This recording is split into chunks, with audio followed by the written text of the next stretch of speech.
তো জায়গা মতো ওখানে নামাজে দাঁড়ায় যাবে। নামাজের যে ওক্ত আছে, ওক্ত মতো নামাজ পড়া ফরজ। ইন্নাস সালাতা কানাত আলাল মুমিনিনা কিতাবাম মাওকুতা। নামাজের আলাদা আলাদা ওক্ত আছে। এই ওক্ত মতো নামাজ পড়া মুমিনের সবচেয়ে বড় কাজ। নামাজের চাইতে আর বড় কোনো কাম নাই। কিন্তু ওই মানুষগুলো, মুমিনগুলো নিকৃষ্ট, যারা দুনিয়ার সব কাম করে কিন্তু কি করে না? নামাজ পড়ে। যে ইচ্ছা করে নামাজ ছেড়ে দেয়।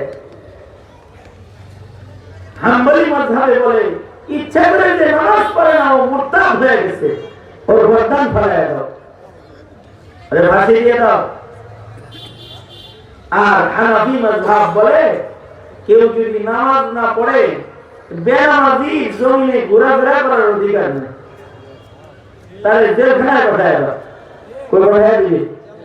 ইমাম আবু হানিফার সিদ্ধান্ত হইল যে নামাজ পড়বে না তার থাকার জায়গা কোনটা? তার বাড়ি, অফিস, শ্বশুর বাড়ি, খালার বাড়ি, জেলখানা। জেলখানা।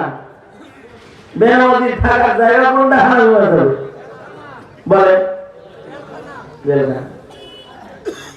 যারা নামাজ পড়বে না তাদের থাকার জায়গা জেলখানা।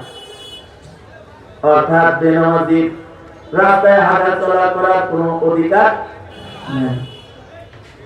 যে বেনামাজি সে জেলখানায় থাকবে। কিন্তু আওয়ামী লীগ সরকার খালি উল্টা বুঝছিল। বিগত দিনে আওয়ামী লীগ সরকার উল্টা বুঝছে। আওয়ামী লীগ সরকার বেনামাজি যারা তাদের সংসদে পড়াইছে, আর নামাজি যারা তাদের জেলখানায় পড়াইছে। হাজারো লোক মার্কা হাজার। নামাজ নাই, রোজা নাই, ইসলাম নাই, ধর্ম নাই। আমি কেন নামাজ কেন বন্ধ করছো? হ্যাঁ, কি বন্ধ করছো? তোর কান বন্ধ করে